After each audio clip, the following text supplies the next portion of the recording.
This is Dolynny TV, ladies and gentlemen. Good morning and welcome to another edition of Edmonton Oilers Discussion. Free agency has now been open for roughly 24 hours, and the Oilers made some moves, added some players, and now all of a sudden we get to start kind of looking forward to that 2021 season, hopefully starting January 1st, barring any more craziness in the world. So, that had a lot of people wondering yesterday kind of what the Edmonton Oilers lines look like. How do you put this team together and make them a winner, right? And that's kind of the key, right? You don't add Kyle Turris as their third line center looking to tank for another number one overall pick. You just don't do that. So don't think Kyle Turris was added for nothing, but I don't think anyone thinks that. So we're good. We're covered there. That said, ladies and gentlemen, it creates balance, it creates depth, it creates everything we have needed in this lineup for so long.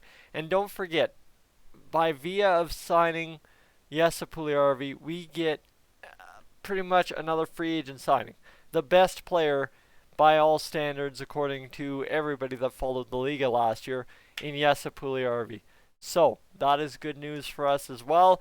Problem is, right, we have that combination for Puljujärvi as to what he has to do to be successful. As long as he does it, then it's a good thing for us. So let's get to it. You know what? No longer sitting here waiting for it, because we got to get to discussing it right now. Ladies and gentlemen, if you're new to the channel, make sure to hit that subscribe button, and don't forget to leave a like or comment, whatever. Just let me know you're on by. So here we go. Let's get to it. These are my mock Oilers lines after day one of free agency, and you see here line number one is probably the biggest mess when it comes down to things. Who do you choose to put up there with Connor McDavid? Obviously Zach Kassian and Connor McDavid more than likely stick around. Why, Tyson, does Zach Kassian need to be stapled to Connor McDavid's wing? Simply because Zach does exactly what Zach is supposed to do on a wing with Connor McDavid. Go to the net, play gritty, and get rewarded. We're not asking Zach Kassian to be a 60-point player per season. We're asking him to be exactly what he was this year, 35 to 45-point player, and get the job done 5-on-5 and let Connor McDavid do the heavy lifting on the power play. So, Nygaard, Benson, Ennis. These are your three options, and I think they're tiered down. Ennis, your most likely option to be starting on the first line with Connor McDavid. Tyler Benson, your most likely rookie to make it up to the top line with Connor McDavid. And Joakim Nygaard, your most likely anywhere else player in the lineup to make it up to play with Connor McDavid. I think we saw a couple shifts with Nygaard and Connor McDavid, and I liked what I saw. Honestly, that speed, you combine Nygaard's speed, his ability to shoot the puck when healthy, his ability to change the game by drawing a penalty. It's exactly what you need. A hard-working, scoring touch line that drives the net and gets set up by Connor McDavid. What are you asking for otherwise, right? Sure, you can add Taylor Hall to that line, but then you're taking puck time away from Connor McDavid, who's the most creative player in the NHL. You see what I mean, right? Is having Zach Kassian drive the net, Joakim Nygaard get into the greasy areas and do what he does well. It's a win-win-win-win-win. Tyler Benson, what does he add? Well, look at what Tyler Benson adds on that third line with Sheehan and Archibald last year. A guy that has skill, a guy that has capability to do both sides of the puck, whether it be pass or shoot in the offensive zone, and a guy that is looking for that opportunity to break out, and where better place than on Connor McDavid's wing. And you see, this is not just some rookie that I'm throwing up there. Tyler Benson, similar to Ethan Bear, has NHL experience prior to being a full-time NHLer. So that's where I'm getting this out of. So hopefully Tyler Benson is the one to break through, and if not, Tyler Ennis is the guy to get the job done. We just signed him to a $1 million deal. He had 4 points in 9 games after being traded to the Oilers again. If we all of a sudden get 2 45-point wingers for Connor McDavid, my goodness, guys, it is game over. All right, that is huge. You tell me who we had for 45-point wingers for Connor McDavid last year, but you give him 2 line mates to work with all season long. Don't shuffle up the lines because it's not working after 5 minutes. Suddenly, yeah, I think you see the rewards of Connor McDavid working with the same guys, and he's worked with Zach Kassian long enough. Tyler Ennis is a guy he definitely can work with as long as that leg is 100% healed. So I see no loss in having any of those three guys on the top line with Connor McDavid. Now the second line. The second line is an absolute no-brainer. I don't have to ask you. You don't have to ask me. Why are you putting this together, Tyson? Because it works. Draisaitl, Nugent, Hopkins, Yamamoto. Yes, sir. Sounds like goals to me. Absolutely the dynamite line, right? That was the nickname they ended up getting. They are incredible as to what they were able to achieve this past season, and you just hope they can achieve it again, because realistically there's no reason they can't. That's the thing. They can absolutely go for another run and get the job done in 2021. Now the third line, similar situation. Whoever doesn't end up working out on that first line, they find themselves on the third line with Turris and Puljujarvi. And yes, okay, I've got three guys. Technically then that would be four extras as long as one doesn't make it. But we're not sitting here banking on Benson quite yet. I'm just expecting him to make the push this year, so that's why I include him in the group.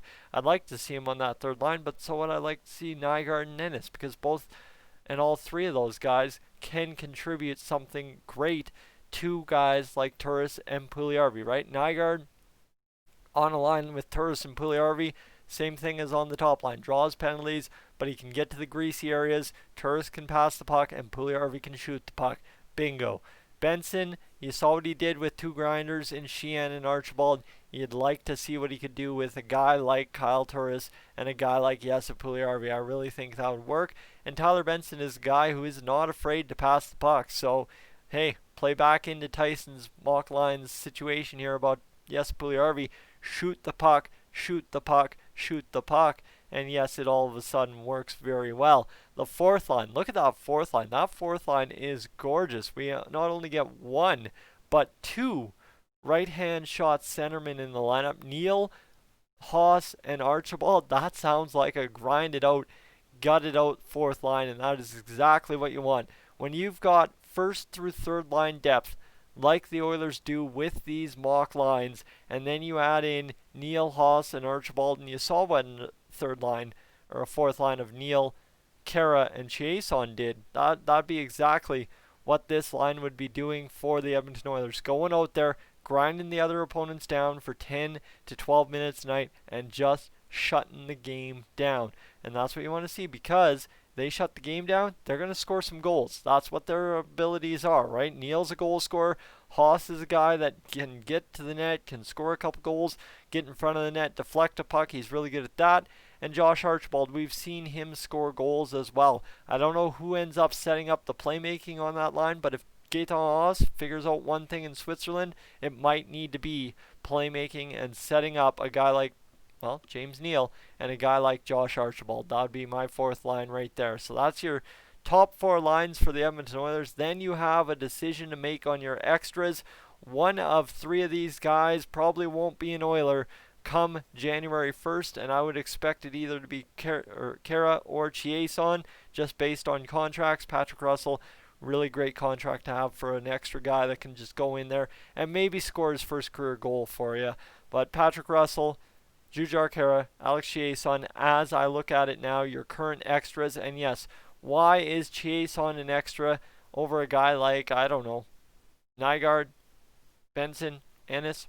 Well, I'll tell you why Chiasson's an extra. Chiasson's an extra right now in my mind because of Jesse Puljujarvi. That's all it comes down to. Jesse Puljujarvi has come back to the Oilers and in one foul swoop taken away Alex Chiasson's roster spot. And that's by no means a big loss, because if everybody is right on Jesse Puljujarvi is much, much better than Alex Chiasson on a third, fourth, first, second line role. So that's where I kind of look at that. But guys, this is the interesting part. You see no defense, you see no goaltending, you see none of that nonsense, because, well, there is none of that nonsense to go around.